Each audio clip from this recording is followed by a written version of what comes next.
పిల్లల ఆకలి తీర్చడం కోసం ఆహారం దొరుకుతుందని వెతుకుతూ ఉంటుంది. చాలా చోట్ల తిరుగుతుంది, కానీ తనకు ఎక్కడా కూడా ఆహారం దొరకదు. తను చాలా నిరాశగా ఒక చోట నిలబడి, అయ్యో, ఈ రోజు నేను నా బిడ్డలకు ఆహారం తీసుకెళ్లలేనేమో. అసలే ఆకలి అని నా బిడ్డలు అల్లాడిపోతున్నారు. ఏం చేయాలి అంటూ బాధపడుతూ ఏడుస్తుంది.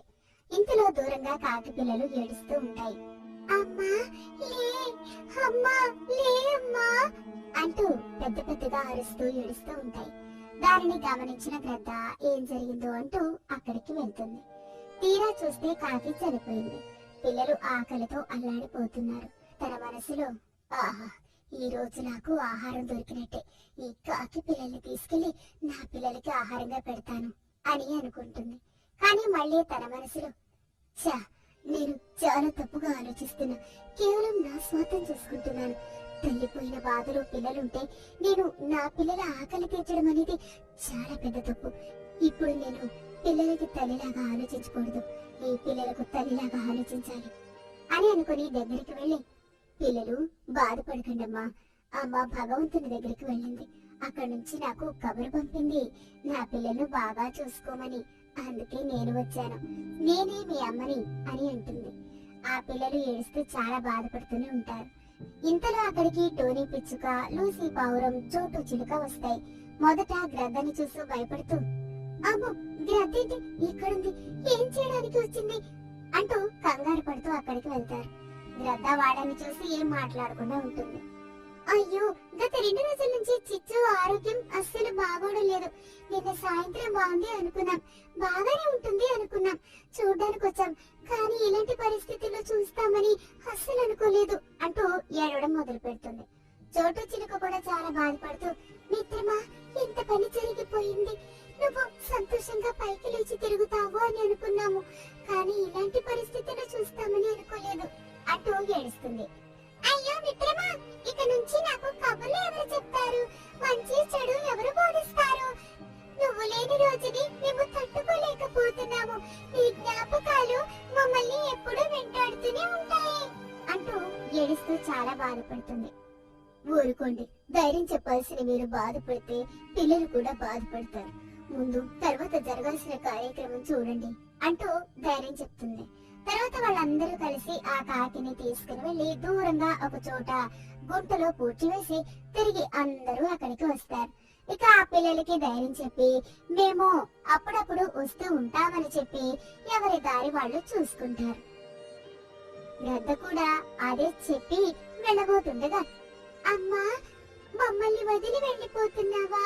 వీళ్ళందరూ అప్పుడప్పుడు వచ్చి వెళ్తారు, వాళ్ళు మమ్మల్ని చూసుకుంటారో లేదో నాకు తెలియదు, కానీ మీరు మాత్రం మమ్మల్ని బాగా చూసుకుంటారు అని బాగా అర్థమైంది.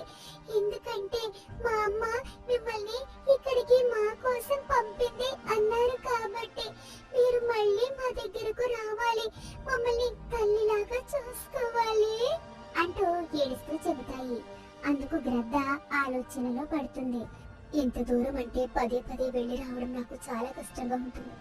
ఈ పిల్లల్ని నా పిల్లలతో పాటు పెంచుకుంటాను అని అనుకుని ఆ పిల్లలతో నాతో రండి అని అంటుంది. అమ్మా, మేము పైకి ఎగరలేమేమో అని అంటాయి. మీరందరూ నా పైన ఎక్కి కూర్చుండి, నేను మిమ్మల్ని సురక్షితంగా తీసుకుని వెళ్తాను అని అంటుంది. అందుకు వాళ్ళు సరే అంటారు. అమ్మా, మా అమ్మ ధాన్యం దాచిపెట్టింది, మీరు ఆ దాచిపెట్టిన ధాన్యాన్ని కూడా తీసుకోండి, మనకి ఉపయోగపడుతుంది అని చెప్తుంది. అందుకు గ్రద్ద సరే అని చెప్పి గ్రద్ద ఆ ధాన్యాన్ని నోట్లో పెట్టుకుంటుంది. వాళ్ళని భుజం మీద ఎక్కించుకొని తీసుకుని వెళ్తుంది. తన ఇంటి దగ్గర ఆ గద్ద పిల్లలు చాలా ఆకలితో ఉంది. ఆ కాకి పిల్లలు చూసి, అమ్మా, మా కోసం ఆహారం తెచ్చావా అంటూ అడుగుతాయి. లేదు లేదు పిల్లలు, వీళ్ళు మీకు సహోదరులు, ఇక నుంచి ఇక్కడే ఉంటారు, మీరు వాళ్ళతో ఎలాంటి గొడవలు పడకుండా ప్రేమగా చూసుకోవాలి. ఈ రోజు నుంచి మన ఆహారపు అలవాట్లు అన్ని మారిపోతాయి, మీకోసం నేను తీసుకొచ్చిన ఈ ధాన్యం తినండి అంటూ అందరికీ ధాన్యం అందిస్తుంది. కాకి పిల్లలు, గ్రద్ద పిల్లలు అన్ని కూడా తృప్తిగా ఆ ధాన్యం తింటాయి. రోజులు గడుస్తున్నాయి. వాళ్ళంతా ఒక కుటుంబంలాగా సంతోషంగా ఉంటారు. ఇది ఇలా ఉండగా లూసీ, పావురం, చోటు, చిలుక వాళ్ళు కాకి పిల్లలు చూడడానికి అక్కడికి వస్తారు. కానీ ఇంకా పిల్లలు అక్కడ లేకపోవడంతో వాళ్ళలో వాళ్ళు, అయ్యో మనం గుడ్డిగా గ్రద్దని నమ్మి ఆ పిల్లల్ని అక్కడ వదిలేసి వెళ్ళాము. ఖచ్చితంగా గ్రద్ద పిల్లల్ని చంపేసింది. ఎంత పని జరిగిపోయింది భగవంతుడా అంటూ చాలా బాధపడుతూ ఉంటాయి. అలాగే మళ్ళీ వాళ్ళలో వాళ్ళు, గ్రద్ద ఇల్లు కూడా మనకు తెలీదు, దాని ముందు ధైర్యం చేసి మనము మాట్లాడలేము, అన్యాయంగా పిల్లలు చనిపోయారు అంటూ బాధపడుతూ ఉంటారు. లూసీ, పావురం ధైర్యంగా, ఎందుకు అంతగా బాధపడుతున్నావు? కలిసికట్టుగా ఉంటే మనం ఎవరినైనా ఎదిరించవచ్చు. మన ముగ్గురం కలిసి ఆ గ్రద్దను చంపేద్దాం. వెతికి పట్టుకుని చంపేస్తే కానీ బుద్ధి రాదు అని మాట్లాడుకుంటూ ఉంటాయి. ఇంతలో గ్రద్ద ఎగురుతూ వాళ్లకు కనబడుతుంది. వీళ్ళ ముగ్గురిని చూసి పలకరిద్దామని గ్రద్ద కిందకు దిగుతుంది.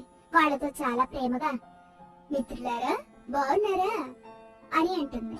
అందుకు వాళ్ళు, బాగానే ఉన్నాము, నీతో కొంచెం పని పడింది మిత్రమా అని అడుగుతాయి. ఈ గోటిలో చాలా ధాన్యం ఉంది, దాన్ని బయటకు తీసుకురావడానికి కష్టంగా ఉంది, కొంచెం బయటకు తీసుకువస్తే చాలా మేలు చేసిన దాని అవుతావు అని అంటుంది. మిత్రులారా, ఇక్కడ ఉన్న ధాన్యం మొత్తం మేము తీసుకెళ్లిపోయాము, అందులో ఏం లేదు కదా.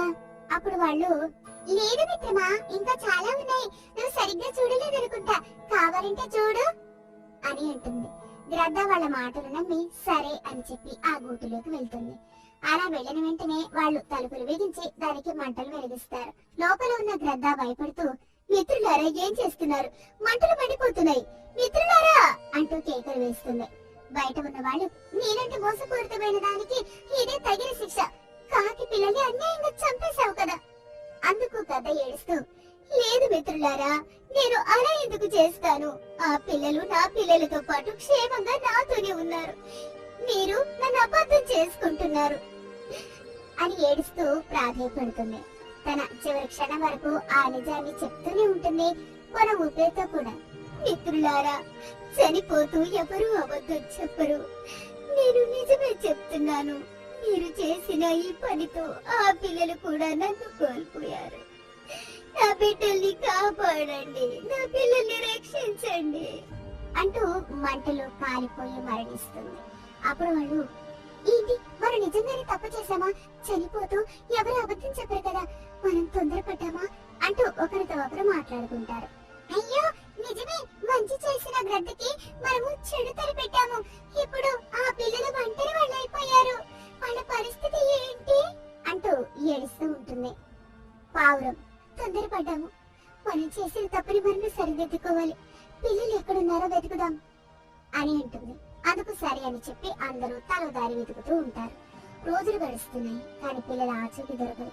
వాళ్ళందరూ ఒక చోట సమావేశమై ఏడుస్తూ, చాలా పెద్ద తప్పు చేశాము, తొందరపడ్డాము అంటూ బాధపడతారు. అక్కడ కాకి పిల్లలు, గ్రద్ద పిల్లలు వాళ్ళ తల్లి రాక కోసం ఎదురు చూస్తూ ఏడుస్తూ ఉండిపోతాయి.